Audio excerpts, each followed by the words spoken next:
मैं हूं जिगीशा और स्वागत है आपका यूसीएन स्पेशल रैपिड रिकैप में। इस खास पेशकश में हम आपके साथ मिलकर एक नजर डालेंगे हफ्ते भर की उन प्रमुख घटनाओं पर जिन्होंने सुर्खियां बटोरी। तो चलिए शुरू करते हैं साप्ताहिक घटनाक्रम का यह खास सफर। महाराष्ट्र विधान परिषद की नागपुर स्थानीय निकाय सीट पर भाजपा उम्मीदवार डॉक्टर राजीव पोतदार ने बड़ी जीत दर्ज की। पोतदार ने कांग्रेस उम्मीदवार अतुल लोंढे को 552 मतों के अंतर से हराया। वहीं कांग्रेस में हुई क्रॉस वोटिंग पर उन्होंने कहा कि यह जनता के प्रतिनिधियों का फैसला है और इससे यह स्पष्ट होता है कि स्थानीय निकायों के जनप्रतिनिधियों ने भाजपा की नीतियों और विकास कार्यों पर भरोसा जताया है। तो वही अब चलते हैं इंडिया से सीधे लंदन पर। लंदन से निकली ग्लोबल वारी अब पहुंच गई है बुडापेस्ट, जहां विदेशों में बसे भारतीयों ने दिखाया अपनी संस्कृति से जुड़ाव का शानदार उदाहरण। विट्ठल रुक्मिणी की पालकी का हुआ पारंपरिक स्वागत, लेजिम, फुगड़ी और भजन कीर्तन से गूंज उठा माहौल। महाराष्ट्र की पंढरपुर वारी अब बन रही है ग्लोबल। यूरोप के कई देशों से होते हुए यह भक्ति यात्रा 25 जुलाई को पहुंचेगी पंढरपुर, जहां आषाढ़ी वारी में होगी शामिल। विदेशों की धरती पर भी अब गूंज रहा है वारकरी परंपरा और विट्ठल भक्ति का जयघोष। नागपुर को मिला उसका नया सीपी, जिनका नाम है विश्वास नांगरे। 1997 बैच के आईपीएस अधिकारी विश्वास नांगरे पाटिल महाराष्ट्र के सबसे लोकप्रिय और प्रभावी पुलिस अधिकारियों में गिने जाते हैं। उन्होंने पुणे ग्रामीण पुलिस अधीक्षक, मुंबई पुलिस में उपायुक्त, ठाणे ग्रामीण एसपी, नासिक पुलिस आयुक्त और मुंबई में कानून व्यवस्था विभाग के सह पुलिस आयुक्त जैसे महत्वपूर्ण पदों पर अपनी सेवाएं दी है। हाल ही में वे एंटी करप्शन ब्यूरो में अतिरिक्त पुलिस महानिदेशक के पद पर कार्यरत थे। 26/11 मुंबई आतंकी हमलों के दौरान ताज होटल में दिखाए गए साहस और नेतृत्व के कारण उन्हें देश भर में विशेष पहचान मिली थी। उनकी कार्यशैली और कर्तव्य निष्ठा ने उन्हें युवाओं के बीच प्रेरणा स्रोत बनाया है।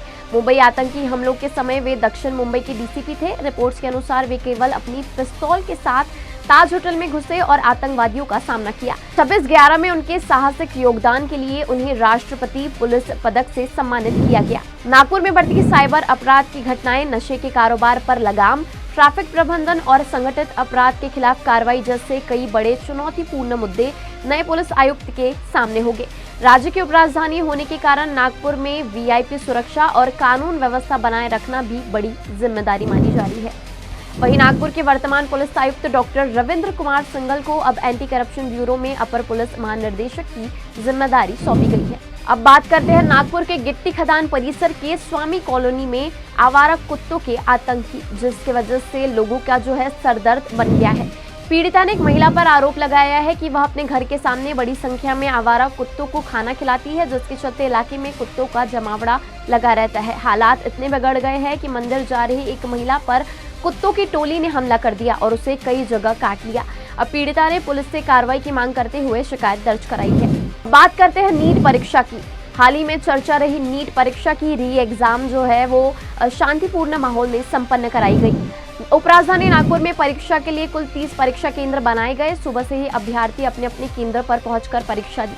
परीक्षा को शांतिपूर्ण, पारदर्शी और नकल मुक्त वातावरण में संपन्न कराने के लिए जिला प्रशासन, पुलिस विभाग और शिक्षा विभाग ने विशेष तैयारियां की। सुरक्षा के कड़े इंतजाम किए गए तथा सभी केंद्रों पर अभ्यर्थियों की सघन जांच के बाद ही प्रवेश दिया गया और शांतिपूर्ण माहौल में नीट की परीक्षा जो है वो संपन्न कराई गई। नागपुर जो है उसको विदर्भ के टाइगर कैपिटल के नाम से भी जाना जाता है। विदर्भ में तेंदुए के हमले का स्मार्ट सॉल्यूशन, नागपुर के शोधकर्ताओं ने बनाया स्मार्ट पिंजरा। विदर्भ में तेंदुए के बढ़ते हमले को देखते हुए नागपुर के 2 शोधकर्ताओं ने लोगों की सुरक्षा के लिए एक नई खोज लेकर आए हैं। उन्होंने एक स्मार्ट पिंजरा बनाया है जिसे सर पर पहना जा सकता है और मुश्किल समय में पूरे शरीर के चारों ओर सुरक्षा कवच बन जाता है। यह पिंजरा अब चर्चा का विषय बना है। खास बात यह है कि यह पिंजरा एक तेज चेतावनी वाली आवाज भी निकालता है, जिससे तेंदुए के डर कर भाग जाने और आसपास के सतर्क करने को अलर्ट करने की संभावना बढ़ जाती है। फिलहाल के लिए इतना ही और ऐसी खबरों के लिए आप बने रहिए यूसीएन के साथ। नमस्कार।